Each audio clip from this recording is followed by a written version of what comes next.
الحمد لله نحمده ونستعينه ونستغفره ونؤمن به ونتوكل عليه ونعوذ بالله من شرور أنفسنا ومن سيئات أعمالنا من يهده الله فلا مضل له ومن يضلله فلا هادي له ونشهد أن لا إله إلا الله وحده لا شريك له ونشهد أن سيدنا وشفينا ومولانا محمدا عبده ورسوله. أما بعد فقد قال الله تبارك وتعالى في كلامه المجيد والفرقان الحميد. أعوذ بالله من الشيطان الرجيم. بسم الله الرحمن الرحيم. والسماء ذات البروج واليوم الموعود وشاهد ومشهود. وقال تعالى في شان حبيبه مخبرا وآمرا إن الله وملائكته يصلون على النبي يا أيها الذين آمنوا صلوا عليه وسلموا تسليما. اللهم صل على سيدنا مولانا محمد وعلى آل سيدنا ومولانا محمد وبارك وسلم. الصلاة والسلام عليك يا رسول الله وعلى آلك وأصحابك يا حبيب الله. الصلاة والسلام عليك يا شفيع المذنبين وعلى آلك وأصحابك يا رحمة للعالمين. لیکن درود شریف ہی ایسا پڑا ہے کہ پتہ چلا ہے جاگ رہے ہیں آپ سارے. یہی مزہ ہوتا ہے محفل کا کہ محفل میں رنگ ہی تب بنتا ہے، کیفیت ہی تب بنتی ہے جب حضور پر درود کو اور دل کے ساتھ پڑھ لیں. پھر اور کچھ نہیں کرنا پڑتا، پھر نہ کسی تقریر کی ضرورت ہوتی ہے، بس دل کے ساتھ حضور پر درود شریف پڑھ لیں تو برکتیں حاصل ہوئی. اللہ تعالیٰ ہمیں یہ برکتیں نصیب فرمائے. اللہ تعالیٰ آپ کے اس ذوق کو سلامت فرمائے. بہت عظیم دن ہے آج کا دوست. رمضان المبارک وہ مہینہ ہے کہ جو تمام مہینوں کا سردار ہے.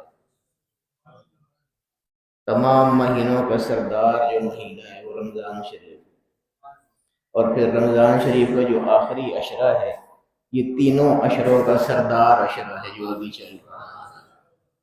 اور پھر اس کے اندر جو جمعہ آتا ہے ہر ہفتے کے اندر، وہ جمعہ تمام دنوں کا سردار ہوتا ہے، اور جمعۃ الوداع جو ہے وہ تمام جمعوں کا سردار ہوتا ہے. کتنی عظمتیں آج کے دن ہمیں حاصل ہیں. اس لیے میں کہہ رہا تھا کہ بہت عظیم دن ہے آج. جمعہ، پھر جمعۃ الوداع، پھر آخری عشرہ، پھر رمضان المبارک. بہت ساری نسبتیں آج کے دن کو حاصل ہیں. ویسے میں عرض کروں کہ یہ عام جمعہ جو ہے آج کا جمعہ تو جمعۃ الوداع ہے نا، یہ تو ہے ہی بہت بڑا دن ہے. ویسے جو عام جمعہ ہے یاد رکھیے وہ بھی کوئی عام دن نہیں ہے. کچھ ایسے ایام ہوتے ہیں کہ جو اللہ کے نزدیک بہت اہم ہوتے ہیں، بہت اہمیت کے حامل ہوتے ہیں. بہت سارے ایسے دن ہیں. اللہ تعالیٰ نے قرآن کریم میں بہت سی چیزوں کی قسم کھائی ہے. قسم اللہ پاک اس وقت قرآن کریم میں ارشاد فرماتا ہے جب کسی چیز کی اہمیت بتانی ہوتی ہے. عام طور پہ قسم کے لفظ نہیں استعمال فرماتا اللہ تعالیٰ، لیکن جب کسی چیز کی بہت زیادہ اور غیر معمولی اہمیت کی طرف اشارہ کرنا ہو یا لوگوں کی توجہ دلانی ہو پھر اللہ پاک قسم اٹھاتے ہیں. اور جمعہ وہ دن ہے کہ جس جمعے کی اللہ پاک نے قرآن کریم میں قسم اٹھائی ہے. اس دن عام جمعے کی بات کر رہا ہوں، جمعۃ الوداع تو بہت بڑی بات ہے. عام جمعے کی بات کر رہا ہوں کہ اس کی کتنی اہمیت ہے. کچھ چیزوں کی اللہ پاک نے قرآن کریم میں قسم کھائی ہے. میں نے ابھی آیت پڑھی ہے آپ کے سامنے. والسماء ذات البروج، وہ برجوں والا آسمان، اس کی قسم. یہ اللہ پاک نے پہلی قسم کھائی ہے. قرآن کریم کی ایک سورت ہے سورہ بروج، اس کا آغاز ہی اس آیت سے ہوتا ہے والسماء ذات البروج. اس سے اگلی آیت والیوم الموعود، اور یوم موعود کی قسم. یوم موعود کی بھی قسم، یعنی وعدے والے دن کی قسم. یہ دو قسمیں اللہ پاک نے دو آیتوں میں کہی. اس سے اگلا لفظ وشاہد، شاہد کی بھی قسم. ومشہود، مشہود کی بھی قسم. 4 قسمیں اللہ پاک نے یہاں ایک 2 آیتوں میں کری۔ عجیب عجیب عظمتیں ہیں، حضور علیہ السلام کی شانیں بھی دیکھیں۔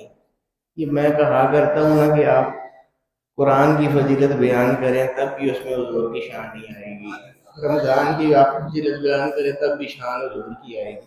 جدھر بھی جائیں گے، جہاں بھی جس سمت بھی آپ جائیں گے، آخر کا حضور علیہ السلام یہ سامنے سے تشریف لاتے نظر آئیں گے، کیونکہ آپ کی ذات ہی ایسی ہے، ہر چیز ادھر ہی رخ کرتی ہے، ادھر ہی جا کے جڑتی ہے۔ والسماء ذات البروج، اس آسمان کی قسم جو برجوں والا ہے، ستاروں والا ہے، خوبصورتیوں والا ہے۔ والیوم الموعود، اور اس دن کی قسم جس کا وعدہ کیا گیا ہے۔ کیا ہے یوم موعود؟ کیا چیز ہے؟ کون سے دن کا وعدہ کیا گیا؟ اس کا مطلب قیامت والا دن۔ اللہ پاک نے قیامت کا وعدہ فرمایا ہوا کہ ایک دن قیامت آنی ہے، تو یہ قیامت والے دن کی قسم اللہ پاک کھا رہا ہے کہ وہ بھی سچا ہے، اس میں بھی کوئی جھوٹ نہیں ہے کہ وہ آئے گا قیامت والے دن، اس لیے اللہ پاک قسم کھا رہا ہے۔ والیوم الموعود، وہ یوم موعود وعدے سے ہے، جس کا وعدہ کیا گیا، تو مومنین کے ساتھ وعدہ کیا گیا اس دن کا، قیامت والے دن کا وعدہ ہے کہ وہ دن آئے گا جہاں حساب کتاب ہوگا، جزا سزا ہوگی، یہ ساری چیزیں، وہ یوم موعود، اس کے بھی اللہ پاک نے قسم کھائی قیامت والے دن۔ وشاہد، اور یوم شاہد جو ہے اس کی بھی قسم ہے۔ ومشہود، اور یوم مشہود جو ہے اس کی بھی قسم۔ موعود تو میں نے آپ کو بتا دیا قیامت والا دن ہوگا، اس کے اللہ پاک نے قسم کھائی ہے، وہ بہت بڑا دن ہے۔ ایک مشہود کی قسم اللہ پاک نے کھائی۔ مشہود کیا ہے؟ جس دن حاضر ہوا جائے، اس دن کی بھی قسم۔ یہ کون سا دن ہے جس دن حاضر ہوا جاتا ہے؟ عرفہ کے دن تمام حاجی جب عرفات میں جمع ہوتے ہیں تو وہ مشہود ہے، کیونکہ وہاں جمع ہوئے ہیں، سارے وہاں پر گواہ ہیں، گواہی دینے کے لیے وہاں پر جمع ہوئے کہ لا الہ الا اللہ، لا الہ الا اللہ، اور لبیک اللہم لبیک، وہاں ساری دنیا ایک جگہ اکٹھی ہوگی، اللہ پاک کی وحدانیت کی گواہی دے رہی ہوتی ہے، اس لیے وہ یوم مشہود ہے، وہاں پر حاضر ہوا جاتا ہے۔ یہ دوسرا دن ہو گیا عرفہ والا، عرفات والا، بڑی عید کے قریب جو آتا ہے۔ ایک یوم موعود ہو گیا، ایک یوم مشہود ہو گیا۔ اب رہ گیا شاہد۔ مشہود کا معنی وہ کہ جس پر حاضر ہوا جائے، وہی عرفہ والا دن جس پر حاضر ہوا جاتا ہے، وہاں سارے اکٹھے ہوتے ہیں، تو حاضر ہوا جاتا ہے، وہاں پر لوگ حاضر ہوتے ہیں۔ اللہ پاک کو اس بات کا پتہ تھا، اس کے علم سے کوئی چیز مخفی نہیں ہوتی، نہ پہلی کوئی چیز اس کے علم سے چھپی ہوئی ہے، نہ بعد کی کوئی چیز اس کے علم سے چھپی ہوئی ہے۔ اللہ پاک کو پتہ تھا کہ یوم موعود جو قیامت والا دن ہے وہ تو آئے گا، تو آئے گا، قیامت آئے گی تو تب آئے گا نا، بہت لمبا پینڈا ہے، بہت لمبا سفر ہے۔ اور یوم مشہود جو عرفہ والا دن ہے، وہاں بھی ہر ایک کی رسائی تو نہیں ہو سکتی، مطلب عمرے کے لیے جانا ہی آج کل کتنا مشکل ہے، آپ سب کو پتہ ہے کتنی مہنگائی ہے، کتنا مشکل ہو گیا آج کل عمرہ کرنا، اور عرفہ والے دن تو عمرے میں آتا ہی نہیں ہے، وہ تو حج میں آتا ہے، عرفات میں تو حج میں جاتے ہیں، حج کرنا جو ہے وہ عمرے سے بھی زیادہ مشکل ہے، آج کل بہت زیادہ مہنگا ہو چکا ہوا ہے، ہر آدمی کے بس کی بات ہی نہیں رہی ہے حج کرنا آج کل، تو حج نہیں کرے گا تو عرفہ میں بھی وہاں نہیں ہوگی، حاضری نہیں ہوگی۔ اللہ پاک کو یہ ساری مشکلات پہلے سے پتہ تھی، اللہ پاک نے اپنے حبیب پاک صلی اللہ تعالیٰ علیہ وسلم کے لیے اس کا کیا حال نکالا کہ موعود تو آئے گا، تو آئے گا، قیامت کے دن آئے گا، کون اتنا انتظار کرے؟ مشہود بھی ہر ایک کی زندگی میں نہیں آ سکتا، جو غریب ہے وہ کیسے وہاں عرفہ میں جائے گا؟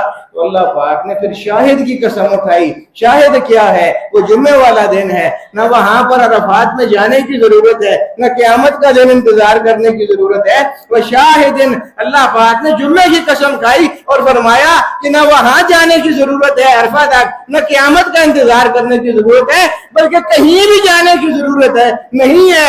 شاہد جو کہ جمعہ ہے اس کی قسم اٹھاتا ہوں ہر ہفتے یہ خود تمہارے پاس آ جایا کرے۔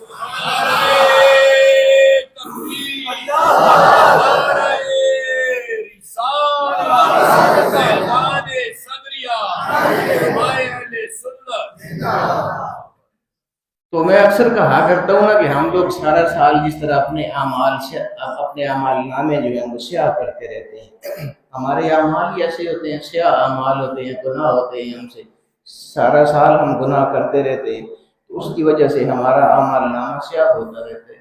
پھر اللہ پاک کرم فرماتا ہے، ایک تو یہ کہ ہر ہفتے جمعہ آ جاتا ہے ہمارے پاس، اور پھر جمعے کے بعد ہر سال میں ایک دفعہ رمضان المبارک آ جاتا ہے سب کچھ بخشوانے کے لیے، یہ سارا کچھ خود ہی آ جاتا ہے ہمارے پاس۔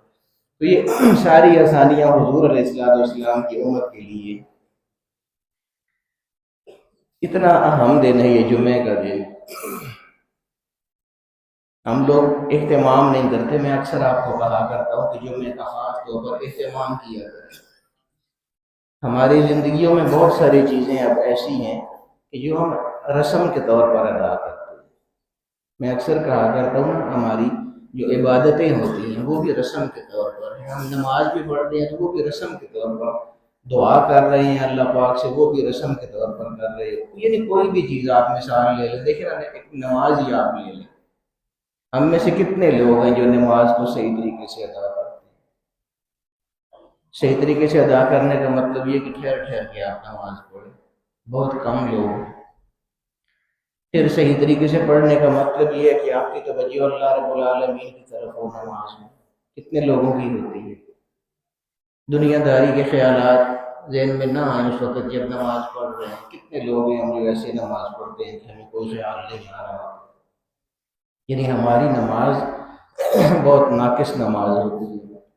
اسی طرح ہمارا روزہ، جس میں ہم روزہ بھی رکھے ہوئے ہوتے ہیں، جھوٹ بھی بول رہے، روزہ رکھے ہوئے جھوٹ بول رہے ہوتے ہیں، وہ پھر روزہ ناقص ہو جاتے ہیں۔ ہمارے اعمال کی وجہ سے ہماری بہت ساری جو عبادات ہیں وہ ناقص ہو جاتی ہیں۔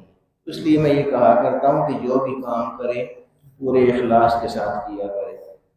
اب دیکھیے نا، نماز کی بات میں نے کی ہے، دعا کو آپ دیکھ لیں۔ دعا وہ چیز ہے کہ لب لباب ہے ہر چیز کا۔ ابھی آپ جمعہ پڑھنے کے لیے آئے ہیں، کہاں کہاں سے آئے ہوئے ہیں لوگ، کتنے دور دراز سے آئے ہوئے ہیں، تو جمعہ تو آپ پڑھیں گے۔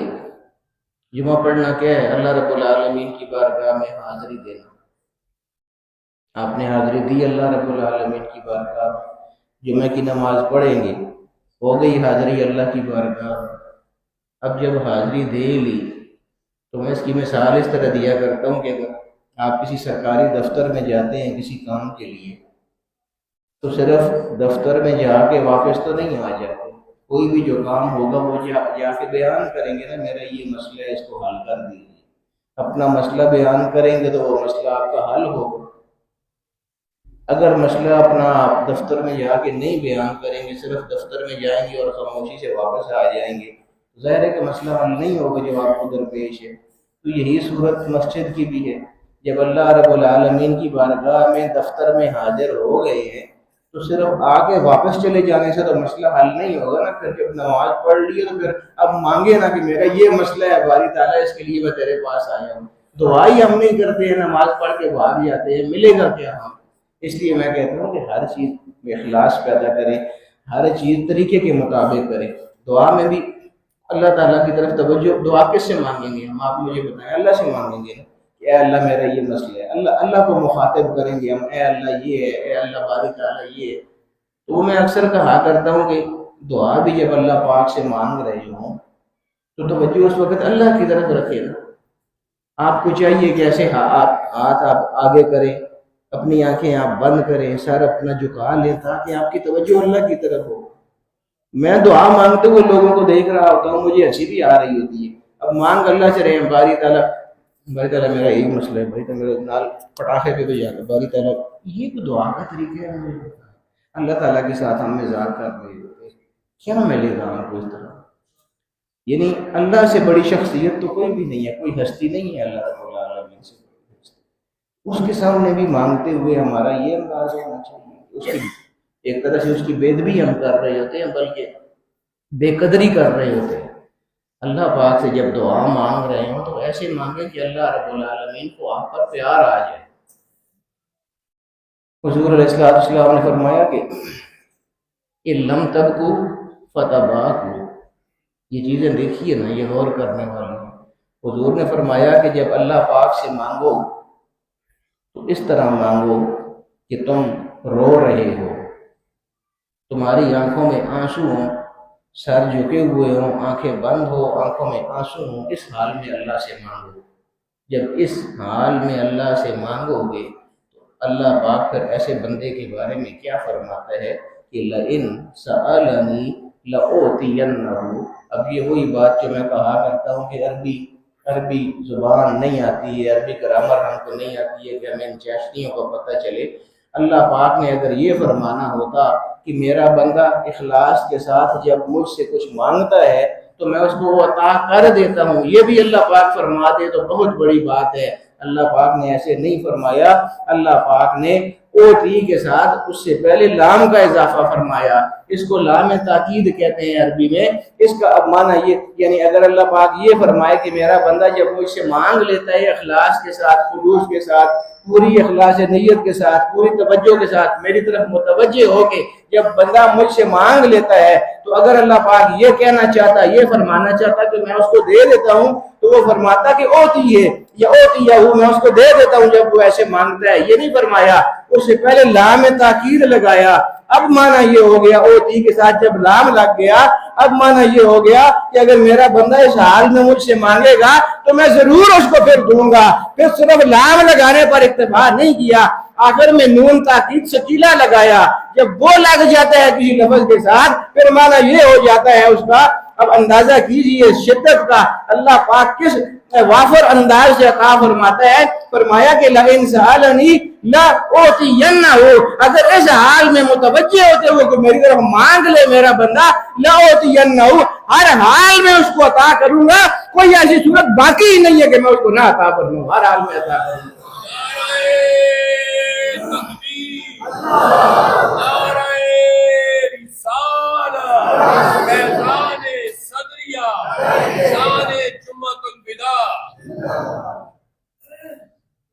ہماری عبادتوں میں اخلاص نہیں ہے، جو میں اکثر آپ کو کہا تھا، جو بھی عبادت کریں تھوڑی کر لیں لیکن اخلاص کے ساتھ کریں۔ اللہ رب العالمین کے سامنے اپنے آپ کو حاضر تصور کریں، جو حضور نے فرمایا نا کہ لم تبکو فتباکو۔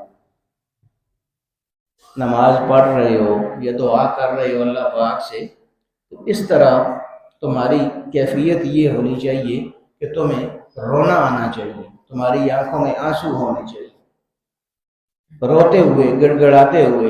اب یہ میں کیفیت آپ کو بتا رہا ہوں، ہماری نماز یا ہماری دعا میں کس کی ایسی کیفیت ہوتی ہے؟ شاید 1000 بندے میں سے 2 بندے ایسے ہوں کہ جو رو کے اللہ، اکثر تو مانگتے ہی نہیں ہے نا دعا۔ آپ دیکھیں نا، ابھی جمعہ ختم ہوگا، سلام پھیریں گے، ہم کتنے لوگ باہر کھڑے ہو کے باتیں کر رہے ہیں۔ چلے کسی کی مجبوری ہے، کسی کا کوئی ضروری کام ہے، وہ چلا جائے تو کوئی بات نہیں ہے، اس کی تو مجبوری ہے، لیکن یہیں سے نکل کے باہر کھڑے ہو کے باتیں کرتے رہیں گے، دعا نہیں مانگیں گے، ملے گا کیا اللہ رب؟ حضور فرماتے ہیں کہ نماز بھی اخلاص کے ساتھ پڑھو۔ پھر جو زیادہ ضروری ہے کہ اس نماز کے بعد اپنا مقصد بیان کرو اللہ پاک، جس کے لیے آئے ہو یہاں پر کہ بارے ہماری 100 مسائل ہیں آج کل، کس کے مسائل نہیں ہیں؟ مہنگائی آپ نہیں دیکھ رہے ہیں کہاں جا رہی ہے؟ ہر آدمی کے رزق میں کمی نہیں ہوئی ہے، مشکل نہیں ہوئی ہے، پورا مہینہ گھر چلانا مشکل نہیں ہے۔ تنخواہ دار طبقے سے آپ پوچھیں نا آخری دن کیسے گزرتے ہیں، کس کو یہ باتیں نہیں معلوم؟ تو پھر کون سی توجہ ہے ہماری اللہ رب العالمین کی طرف ان حالات میں بھی؟ کتنے مشکل حالات ہم کو گزار رہے ہیں، ہم کو فیس کر رہے ہیں، وہ دیکھ رہے ہیں، اس کے باوجود کتنے ہم اللہ کی طرف آ رہے ہیں، کتنے ہم اللہ سے مانگ رہے ہیں۔ ہماری کیفیت کون سی ہوتی ہے اس سے مانگنے کے وقت؟ دعا کے وقت دعا مانگنا ہے نا، کون سی ہماری کیفیت ہوتی ہے اس سے مانگتے ہیں؟ تو حضور نے فرمایا کہ لم تبکو فتباکو، چاہیے یہ کہ جب اس سے دعا مانگ رہے ہو تو زاری ہو، عاجزی ہو، انکساری ہو، رو رہے ہو.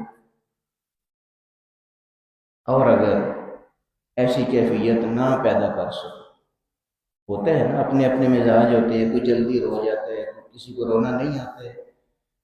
ساری چیزیں حضور کو بھی معلوم ہے، اسی معاشرے کے فرق تھے، وہ بھی دیکھتے تھے، ہر مزاج کو دیکھتے تھے، ہر کیفیت کو دیکھتے تھے، ہر چیز کو جانتے تھے، سمجھتے تھے. تو پھر فرمایا کہ اگر تمہاری طبیعت ایسی ہے کہ تمہیں رونا نہیں آتا ہے، دعا کرتے ہوئے رو نہیں سکتے ہو، آنسو نہیں نکلتے ہیں، یا اللہ کے خوف سے آنسو نہیں نکلتے ہیں، تو رو نہیں سکتے ہو، فتباہ رونے جیسی شکل ہی بنا لو. اللہ پاک اس پر بھی کرم فرما، رونے والی شکل بنا کے اللہ پاک سے مانگ لو. اللہ پاک کو پتہ ہے کہ رو نہیں رہا ہے، ویسے میرے ساتھ مکر کر رہا ہے، منہ بنایا ہوا رونے والا، لیکن تمہاری وہ رونی صورت دیکھ کے اللہ پاک کو پیار آ جاتا ہے، پھر بھی وہ عطا. اتنی رحمت ہے، پھر بھی ہم محروم ہوں. کیوں محروم؟ پھر اگر ہم محروم ہیں تو ہماری اپنی کمی ہے نا، ہماری اپنی کوتاہی ہے. تو میں عرض یہ کر رہا تھا کہ عبادت جو بھی کرے اخلاص کے ساتھ کرے، پھر اس کے ثمرات اور اس کے نتائج آپ دیکھیں کہ کیا آپ کو ملتے ہیں. میں کیوں کہتا ہوں کہ جمعے کے دن کو اہمیت دیا کریں. پورا ہفتہ ہم سستی کاہلی میں گزار دیتے ہیں، نمازوں میں بھی ہم سے سستی ہو جاتی ہے. یہ تو رمضان کی برکتیں تھیں نا، آپ دیکھتے ہیں ہر وقت مسجدیں بھری رہتی.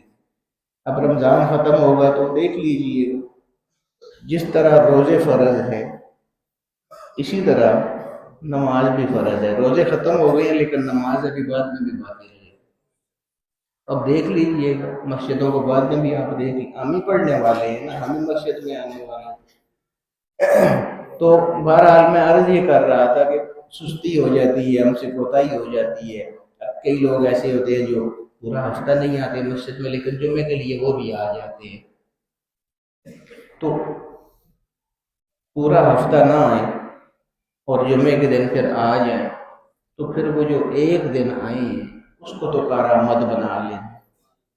ایسا نہ ہونا کہ پورا ہفتہ بھی نہ آئے اور جمعے کے جو آئیں وہ بھی نماز یا کچھ حاصل کرنے کے بغیر چلے جائیں، پھر تو کچھ بھی ہاتھ نہیں آئے گا. کم سے کم ہفتے کے بعد ہی اگر کچھ میں ہاتھ میں آتا ہے تو وہ تو حاصل کرے دو. اس لیے جمعے کا اہتمام کیا کرے. میرے ایک دوست ہیں، بہت زیادہ امیر ہیں، بہت زیادہ امیر. یعنی پرانے زمانے میں تو ہم لاکھ پتی کا لفظ بھی بہت بڑا ہوتا تھا نا، فلانا لاکھ پتی. اس وقت لاکھ پتی ہونا بھی بہت مشکل ہوتا تھا، لاکھ روپیہ جس کے پاس ہو. اب تو کروڑوں کی بھی حیثیت کوئی نہیں رہ گئی، یہ لاکھوں کے برابر ہو گئے، کرنسی میں ہی کچھ نہیں رہا. لیکن وہ اس وقت بھی ارب پتی بن گئے، اتنا امیر آدمی ہے. آپ کو پتہ ہے کہ جمعے کے دن وہ کیا کرتا ہے؟ جمعہ شروع ہونے سے 2 گھنٹے پہلے نہا دھو کے مسجد میں آ جاتے. جمعہ شروع ہونے سے 2 گھنٹے پہلے کی بات کر رہا ہوں. آپ میں سے تو اکثر لوگ خطبے کے وقت آ رہے ہوتے ہیں، وہ جمعہ شروع ہونے سے بھی 2 گھنٹے پہلے آتے ہیں. مجھے کہتا ہے کہ میرے پاس جو اتنی دولت اللہ پاک نے مجھ کو عطا فرمائی، اب بتا رہے ہیں ارب پتی. میں یہ کیوں کہا کرتا ہوں، یہ مثالیں آپ کو دیا کرتا ہوں کہ ہمارے ذہنوں میں یہ ہوتا ہے کہ ہم دکان کو چھوڑ کے جائیں گے تو نقصان ہوگا. ایسا نہیں ہوتا ہے. دکان کو چھوڑ کے جانے سے، اللہ کی طرف جانے سے نقصان نہیں ہوتا ہے. دینا جو اللہ پاک نے، یہ کیوں ذہن میں آتا ہے کہ میں کما رہا ہوں، میری عقل مندی سے مجھے رزق مل رہا ہے، جب دینا ہی اللہ پاک نے. واللہ خیر الرازقین ومن یتق اللہ یجعل له مخرجا وَيَرْزُقْهُ مِنْ حَيْثُ لَا يَحْتَسِبُ. وہ تمہیں ایسی جگہ سے رزق عطا فرمائے گا کہ تم نے خود بھی نہیں سوچا ہوگا کہ یہاں سے مجھے رزق ملے گا. اس طرح وہ رزق دے گا تمہیں. جب دینا اس نے تو پھر اس کی طرف جانے سے کیوں نقصان ہوگا. اس کی میں مثال اس طرح دیا کرتا ہوں کہ ایک دکاندار ہے، ہمارے ہیں نا بہت سارے بھائی دکاندار ہیں، یہاں بھی بہت سارے بیٹھے ہوئے ہیں. اب وہ دکان پہ اپنی دکانداری کر رہا ہے، نماز کا وقت ہو جاتا ہے. اب لازماً اس کو یہ خیال آئے گا کہ اس وقت گاہکی کا ٹائم ہے، لوگوں کے آنے کا ٹائم ہے، کسٹمر کے آنے کا ٹائم ہے. اگر اس وقت میں نماز کے لیے چلا گیا تو یہ میری یہ کسٹمر بھی خراب ہوں گے، گاہکی میری خراب ہوگی، وہ نہیں جاتا ہے نماز کے لیے۔ ایک اور دکاندار ہے، وہ چلا جاتا ہے نماز کے لیے، وہ اس چیز کی خیال نہیں کرتا کہ کوئی گاہک آتا ہے یا کسٹمر آتا ہے۔ اس کا یقین یہ ہے کہ جس کے بلاوے کے لیے میں جا رہا ہوں، جس نے بلایا ہے نماز کے لیے، اس کے لیے اگر جا رہا ہوں تو رزق تو اس نے دینا ہے۔ تو ہو سکتا ہے کہ میں جب اس کے بلاوے پہ مسجد کو جاؤں، اس وقت وہ گاہک بھیجے ہی نہ میری دکان پہ، اور جب میں نماز پڑھ کے واپس آ جاؤں تو اس وقت میری دکان کو گاہک بھیج دے، اس نے بھیجنا ہے نا۔ جو دوسرا ہے دکاندار، جو یہ سوچ رہا ہے کہ نہیں میں اگر اٹھ کے جاؤں گا تو پیچھے سے کسٹمر آ جائے گا، وہ نماز کو چھوڑ دیتے ہیں اور دکان پہ بیٹھا رہتا ہے، تو کسٹمر تو اللہ پاک نے بھیجنے ہیں، جس کے بلاوے پہ وہ نہیں گیا ہے، ہو سکتا ہے وہ بیٹھا رہے، کسٹمر آئی کوئی، اللہ پاک بھیجے ہی نا، اور اس کی بنسبت جو گیا نماز پڑھ کے آ کے، اللہ پاک اس وقت کسٹمر بھیج دے گا جب وہ نماز پڑھ کے واپس آ گئے۔ ان چیزوں کو سمجھے نا، یہ یاد رکھیں کہ رزق اللہ پاک نے دینا ہے۔ کب دینا ہے؟ جب آپ اس کی طرف بڑھیں گے۔ میں کیوں یہ ساری باتیں کرتا ہوں؟ ہمارے حالات ہی آج کل ایسے ہوتے ہیں۔ قرآن کریم کی ایک آیت ہے، کیوں میں کہا کرتا ہوں کہ قرآن کی طرف آئیں۔ وَمَنْ أَعْرَضَ عَنْ ذِكْرِي، جس نے میرے ذکر سے اعراض کیا، منہ موڑا۔ ذکر سے منہ موڑنا تو یہ تو نہیں ہے کہ اللہ اللہ اللہ اللہ، یہ ذکر نہیں، نماز اللہ کا ذکر ہے، روزہ اللہ کا ذکر ہے، باقی جتنی چیزیں ہیں وہ سارے اللہ کے ذکر ہیں۔ تو اللہ پاک فرماتا ہے کہ وَمَنْ أَعْرَضَ عَنْ ذِكْرِي، جس نے اعراض کیا، جس نے منہ موڑا میرے ذکر سے، تو پھر کیا کروں گا؟ فَإِنَّ لَهُ مَعِيشَةً ضَنْكًا، اس کی معیشت، اس کی روزی والا معاملہ سارا تباہ برباد کر دوں۔ یہ اللہ پاک فرما رہا ہے، میں نہیں کہہ رہا، یہ اللہ پاک فرما۔ اللہ تعالیٰ کی رحمتیں اپنی جگہ، ہر جگہ پہ سے آپ سنتے رہتے ہیں، علماء سناتے بھی رہتے ہیں، لیکن اللہ کا یہ رنگ بھی دکھانا چاہیے۔ یہ رنگ نہ دکھانے کی وجہ سے پھر ہم سے سستیاں ہو جاتی ہیں۔ فَإِنَّ لَهُ مَعِيشَةً ضَنْكًا، جو میرے ذکر سے منہ موڑے گا تو میں اس کی معیشت کو تباہ کر دوں، یعنی رزق میں تنگی کر دوں۔ یہ تو دنیا میں کروں، صرف دنیا میں ہی عذاب نہیں دوں گا، ذکر سے منہ موڑنے کا عذاب آخرت میں بھی دوں گا۔ صرف دنیا میں بات ختم نہیں ہو جائے گی، دنیا میں تو معاشی طور پہ تباہ کر دوں گا۔ یہ رزق کی تنگی کیا ہے ہماری؟ یہ معاشی تنگی ہے نا، اسی کا اللہ پاک نے فرمایا، معاشی زندگی برباد کر دوں گا، تنگی کر دوں گا رزق۔ وَنَحْشُرُهُ يَوْمَ الْقِيَامَةِ أَعْمَىٰ، قیامت کے دن اس آدمی کو جس نے دنیا میں میرے ذکر سے منہ موڑا ہو، دکاندار ہے تو نماز کے لیے نماز کے وقت نہیں گیا، دکان میں بیٹھا رہا، تو دنیا میں تو اس طرح عذاب دوں گا کہ معاشی طور پہ تنگ کروں گا، اور قیامت کے دن وَنَحْشُرُهُ يَوْمَ الْقِيَامَةِ أَعْمَىٰ، جب قیامت کا دن ہوگا تو اسے سب لوگوں کے سامنے اندھا کر کے اٹھاؤں گا۔ دنیا میں دیکھتا ہوگا، اس کی آنکھیں ہوں گی، دنیا میں اندھا نہیں ہوگا، لیکن قیامت کے دن میں اس کو اندھا کر کے اٹھاؤں گا۔ کون؟ جس نے میرے ذکر سے منہ موڑا دنیا میں۔ وَنَحْشُرُهُ يَوْمَ الْقِيَامَةِ، یہ قرآن کی آیتیں ہیں ساری۔ وَنَحْشُرُهُ يَوْمَ الْقِيَامَةِ أَعْمَىٰ، قیامت کے دن اس کو میں اندھا کر کے اٹھاؤں۔ پھر آگے سے پوری منظر کشی اللہ پاک نے بیان کرنا۔ قَالَ رَبِّ لِمَ خَشَرْتَنِي أَعْمَىٰ، وہ آگے سے اس وقت کہے گا کہ اے میرے رب، لِمَ خَشَرْتَنِي أَعْمَىٰ، تو نے مجھے اندھا کر کے آج کیوں اٹھایا؟ وَقَدْ كُنْتُ بَصِيرًا، حالانکہ میں تو دنیا میں دیکھنے والا تھا، میری آنکھیں تھیں، میں دیکھ سکتا تھا دنیا میں، آج میں اندھا کیوں ہوں؟ قَالَ كَذَلِكَ أَتَتْكَ آيَاتُنَا فَنَسِيتَهَا، تو اللہ پاک آگے سے فرمائے گا کہ ہاں تیری آنکھیں اس وقت تھیں، تم دیکھتا تھا، اسی لیے تجھے آج اندھا کر کے اٹھایا ہے کہ جب آنکھیں تھیں تو میں نے جو آیتیں بھیجی تھیں ان کو کیوں نہیں دیکھا تھا؟ اس دن تم نے آنکھیں ہوتے ہوئے میری آیتیں نہیں دیکھی تھی، جو میں نے قرآن میں بھیجی تھی، جو احکام بھیجے تھے، اس وقت دیکھتے جانتے بوجھتے ہوئے دیکھتے ہوئے آنکھیں ہوتے ہوئے بھی تو نے مجھے بلا دیا تھا، تو کذالک الیوم تنسی، آج تجھے بھی بلا دیا گیا، تو نے ہمیں بلا دیا تھا، ہم نے آج تم کو بلا دیا۔ یہ صرف اللہ کے ذکر سے اعراض کرنے کی ایک مثال میں نے آپ کو قرآن سے بتائی۔ اور دوسرا، اس کا دوسرا رخ آپ دیکھیے، وہی جو آیت میں نے ابھی پہلے آپ کے سامنے پڑھی کہ وَمَن يَتَّقِ اللَّهَ، یہ کتنی خوبصورت آیت ہے۔ وَمَن يَتَّقِ اللَّهَ، اس کے مقابلے میں وہ شخص جو اللہ سے ڈرے، اور دکاندار ہے اگر تو اذان ہو گئی ہے، نماز کا وقت ہو گئی، یہ قرآن کی آیتیں ہیں، اس لیے میں کہتا ہوں کہ اس میں شک کی گنجائش ہی کوئی نہیں۔ وَمَن يَتَّقِ اللَّهَ، جو اللہ سے ڈرے، اس طرح ڈرے کہ اگر اذان ہو گئی ہے تو وہ اپنی دکان کو بے شک تالا لگا دے، یا کوئی بھائی ادھر بٹھا دے، یا کوئی مزدور ملازم بٹھا دے، خود نماز کے لیے چلا جائے، نماز پڑھ کے آئے۔ یہ اب اللہ کا خوف ہے نا، اللہ سے ڈرا ہو کہ اللہ کے حکم کی اس نے تعمیل کی ہے، چلا گیا نماز کے لیے۔ اب ایسا بندہ جو ہے، ایک تو وہ ہے نا جو نہیں گیا تھا، اس کو تو وہ جو سزا ملے گی وہ میں نے آپ کو بتا دی، دنیا میں ملے گی، آخرت میں بھی ملے گی۔ اب وہ جو گیا ہے نماز پڑھنے کے لیے گیا، اللہ سے ڈرا، اللہ کا خوف کھایا، اس کے بارے میں اللہ کیا فرماتے ہیں؟ بہت ہی خوبصورت مثال ہے یہ، عجیب، بہت خوبصورتی کی انتہا ہے۔ اللہ پاک رزق کے حوالے سے فرما رہے ہیں، اور تقویٰ کے کہ جو اس کی بات مانتے ہیں ان کے لیے اللہ پاک کیا انعام فرماتے ہیں، کتنی خوبصورتی سے تذکرہ فرمایا کہ وَمَن يَتَّقِ اللَّهَ، جو اللہ سے ڈرا،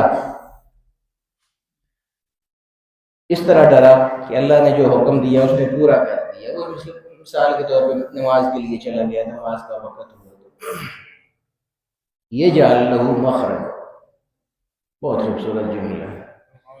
اللہ پاک نے اتنی عجیب منظر کشی کی ہے ہماری زندگی کی کہ اللہ پاک فرماتا ہے، اس میں بہت بڑا مفہوم ہے، یجعل لہ مخرج، دو لفظ۔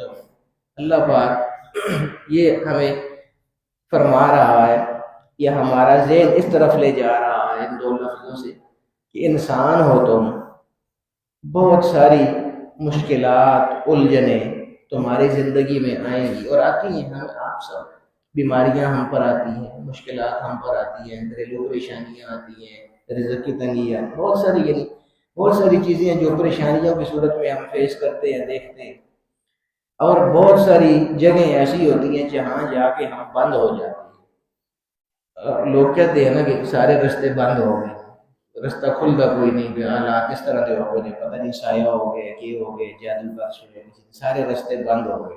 یہ بند کا لفظ یاد رکھیں، جہاں راستے بند ہو جاتے ہیں اس کی منظر کشی اللہ پاک یہاں ان دو الفاظ میں فرماتا ہے کہ وَمَن يَتَّقِ اللَّهَ، جو اللہ سے ڈرے گا نا، یجعل لہ مخرج، جہاں کہیں بھی زندگی میں سوچے گا کہ راستہ بند ہو گیا ہے، مخرج، اللہ پاک اس کو وہاں کھول دے گا، دعا کرنے کی بھی ضرورت نہیں پڑے گی۔ جہاں بھی کہیں راستے کی بندش آئے گی، یجعل لہ مخرج، اللہ پاک اس بندش کو ختم کر دے گا، وہ جو راستہ بند تھا اس کو اللہ پاک کھول دے گا۔ اس کے لیے جو اللہ سے ڈرتا ہے، اس کے احکام کی تعمیل کرتا ہے اور راستہ تو کھول دے گا۔ وَيَجْعَلْ لَهُ مَخْرَجًا وَيَرْزُقْهُ مِنْ حَيْثُ لَا يَحْتَسِبُ، اور اس کو اگر رزق کی تنگی بھی ہے تو اس کو ایسے انداز میں رزق عطا فرمائے گا اور ایسی جگہ سے رزق عطا فرمائے گا کہ من حیث لا یحتسب، اس بندے نے خود بھی نہیں سوچا ہوگا کہ یہاں سے بھی مجھے رزق عطا ہو سکتا ہے، وہاں سے اللہ پاک رزق عطا ہو سکتا ہے۔ نعرہ تکبیر، نعرہ رسالت، علماء اہل سنت۔ تو تقریر اور کرنی تھی اور ہو گئی۔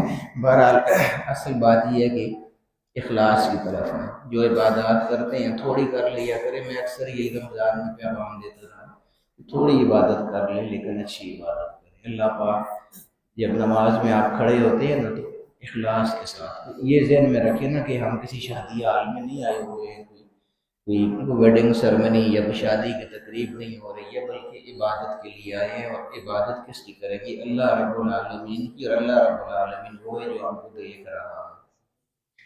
وہ علم تبکو فتباکو، کہ تم رو نہیں سکتے ہو تو رونے والی شکل بنا لیا کرو۔ ایک اور جگہ ایسے بھی آتا ہے نماز کے بارے میں کہ نماز جب پڑھو تو یہ کیفیت پیدا کیا کرو کہ گویا تم اللہ پاک کو دیکھ کر نماز پڑھ رہے ہو، یعنی اللہ جس کے ساتھ محو کلام ہو، جس کے ساتھ گفتگو کر رہے ہو، اس کو دیکھ کے تم نماز پڑھ رہے ہو۔ یہ مطلب یہ ہے کہ اخلاص کے ساتھ پڑھا کرو کہ تم اللہ کو دیکھ کے پڑھ رہے ہو۔ پھر آگے فرمایا کہ اگر تم یہ سمجھو کہ میں گناہ گار ہوں، میں اللہ کو نہیں دیکھ سکتا، تو پھر اتنا سوچ لیا کرو کہ وہ تو تم کو دیکھ رہا ہے۔ پھر اس انداز میں پڑھ لیا کرو کہ میں اگر نہیں بھی دیکھ رہا تو وہ تو مجھے دیکھ رہا ہے، تو ایسی کر پڑھو کہ اس کو پسند آ جائے گناہ۔ اللہ رب العالمین ہمیں رمضان کی برکت سے تمام عبادات میں خلوص عطا فرمائے۔ ربنا آتنا فی الدنیا حسنۃ وفی الآخرۃ حسنۃ وقنا عذاب النار۔ صلی اللہ تعالی علی سید